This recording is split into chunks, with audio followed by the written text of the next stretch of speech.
Kaixo, gaur hizkuntza politikaren inguruan zeresana eman duen ekimen bati helduko diogu, euskara denontzat. Zein da bere muina? Bada, euskara guztiongana iristeko esia kendu eta zubiak eraikitzea. Goazen bada, ikustera zertan datzan proposamen hau. Begira, kanpainaren filosofia osoa galdera simple honetan dago bilduta.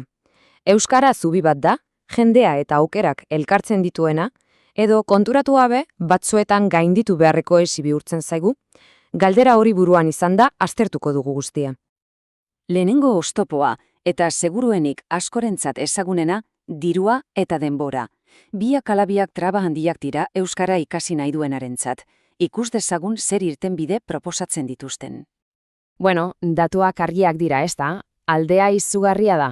Pentsa, euskaltegi batean matrikula batek 800 euro inguru balio dezake, eta hezkuntza eskola ofizialean berriz 4.000.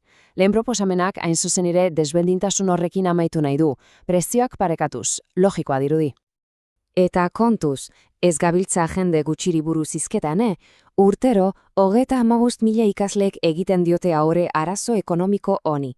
Zenbaki honek oso ondo erakusten digu arazoaren tamaina, ez da txantxetako kontua.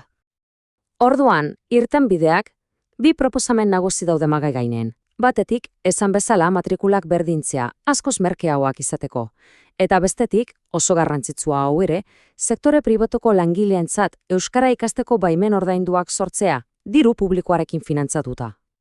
Goazen bigarren oztopo multzora, sistema txurrunegia izatea. Kanpainak salatzen duena da, egungo jaztapen eredua dena ala ez ere moduko bat dela. Hau da, ez dagoela malgutasunik.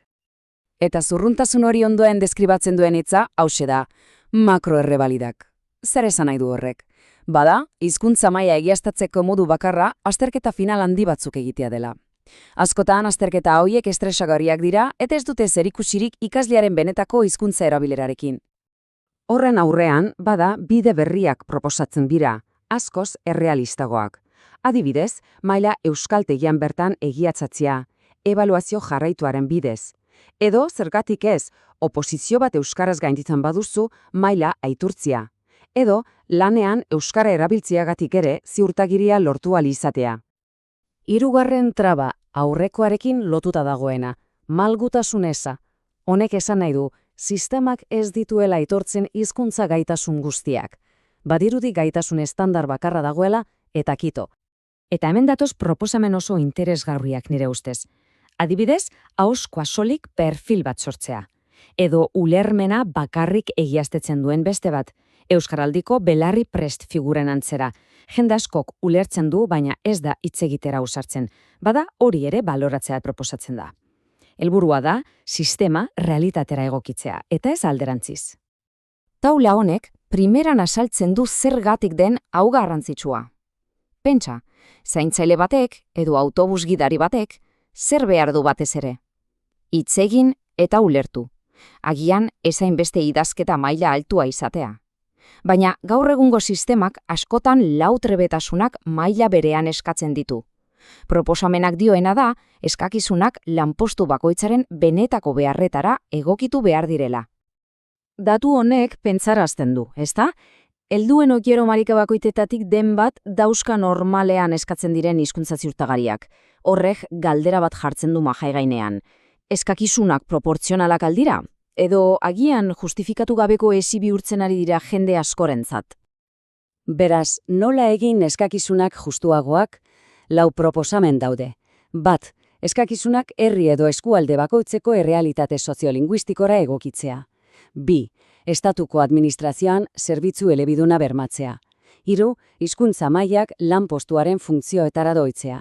Eta lau, hizkuntzaren pisua merituen atalean bete 3 marzera mugatzea, eskutuko baldintza bihur ez dadin. Eta iritsi gara azken oztopora. Agian denetan delikatena eta saihestu beharrekoena, herritaren arteko gizarte haustura sortzea. Azken proposamenak analisi sakonago bat eskatzen du. Orain arte, generoaren ikuspegie txertatu da azterketa soziolinguistikotan, eta oso ondo. Bada orain, klase sozialaren eta jatorriaren ikuspegiak ere gehitzea proposatzen da. Zergatik, hizkuntza politikak denak batzeko balio duela ziurtatzeko eta ez bereizteko. Eta helburua, Hitzez hitz honela labur biltzen du kanpainak. Hizkuntza politikak ez luke irabazle eta galtzaileen arteko lehia bat sortu behar, kontrakoa baizik, kohesioa eta berdintasuna bultzatu behar ditu, gizarte haustura toxiko bat saiesteko. Indartsoa da, Ondo, proposamenak ikusita saiagaitzen labur biltzen. Zein da, azken finean, euskara denontzat ekimenaren atzean dagoen ideia nagusia? Funtzean, ideia nagusia hause da, hizkuntza politikari buelta bat ematea. Gaur egun oztopoz betetako sistema bat izan daitekeena pertsonak, komunitateak eta aukerak elkarrekin lotuko lituen zubizare bihurtzea. Hori da gaurko analiziaren gakoa. Eta amaitzeko, galdera bat uzten dugu airean, denok pentsa dezagun. Proposamen hauek izan aldaitezke euskararen etorkizuna modu inklusiboago eta eraginkorrago baten eraikitzeko behar ditugun zubiak? Beno, erantzuna noski guztion artean eman beharko diogu. Eskerrik asko!